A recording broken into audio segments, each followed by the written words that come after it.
Youth കോൺഗ്രസിന്റെ സംസ്ഥാന president ഈ ദുരന്തം നടന്ന് 5 ദിവസം കഴിഞ്ഞപ്പോൾ പത്രമാധ്യമങ്ങളോട് പ്രതികരിച്ചത് ഞങ്ങൾ 30 വീടുകൾ നിർമ്മിച്ചു കൊടുക്കും എന്നതാണ്. അതിനു വേണ്ടിയിട്ട് വ്യാപകമായിട്ടുള്ള പണപ്പിരിവ് അവർ ആരംഭിക്കുകയും ചെയ്തു. ഡിവൈഎഫ്ഐ ആ സമയത്ത് 25 വീട് എന്നുള്ള പ്രഖ്യാപനം നടത്തി. അതിനുവേണ്ടി ആക്രി ഇറക്കി, തടി കയറ്റുന്ന ജോലി, തടി ഇറക്കുന്ന ജോലി, ഹോട്ടലുകളിൽ ജോലിയെടുക്കുന്നത്, അതുപോലെ പലതരത്തിലുള്ള ജോലികൾ ചെയ്തിട്ട് അവർ പണം കണ്ടെത്തി. അവസാനം ഡിവൈഎഫ്ഐ 25 വീടിന്റെ സ്ഥലത്ത് 100 വീടുകൾ നിർമ്മിക്കാൻ പാകത്തിന് 20 കോടി രൂപ കണ്ടെത്തി.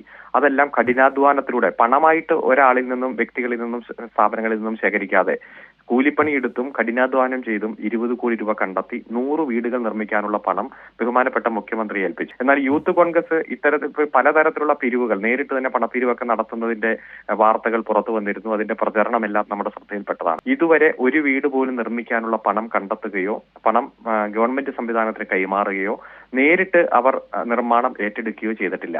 പല ഘട്ടത്തിലും അവർ പറഞ്ഞത് ഞങ്ങൾ ഗവൺമെന്റ് സംവിധാനത്തെ ഏൽപ്പിക്കാൻ തയ്യാറില്ല, ഞങ്ങൾ നേരിട്ട് വീട് വെച്ച് കൊടുക്കും എന്ന രൂപത്തിലാണ്. പക്ഷേ ഇവരുടെ ക്യാമ്പിൽ തന്നെ വന്ന ചോദ്യങ്ങൾക്ക് മറുപടി പറയാൻ എത്ര രൂപ കൃത്യമായി പിരിച്ചുവെന്നോ ആ പണം എവിടെയെന്നോ കണ്ടെത്താൻ ഉള്ള രൂപത്തിൽ, അല്ലെങ്കിൽ ഇന്ന ബാങ്കിൽ അക്കൗണ്ടിലുണ്ട് എന്ന് പ്രതികരിക്കാൻ അവർക്ക് കഴിഞ്ഞിട്ടില്ല. വ്യാപകമായിട്ടുള്ള പണപ്പിരിവ്, ലക്ഷക്കണക്കിന് രൂപ, കോടിക്കണക്കിന് രൂപ ചൂരൽമലയിലെയും മുണ്ടക്കയിലെയും സാധാരണക്കാരുടെ പേരിൽ പണപ്പിരിവ് നടത്തിയിട്ട് ആ പണം അവരുടെ ആവശ്യത്തിന്, വ്യക്തിപരമായ ആവശ്യത്തിന് വേണ്ടി വിനിയോഗിച്ചു എന്നതാണ് ഇപ്പോൾ നാം മനസ്സിലാക്കുന്നത്.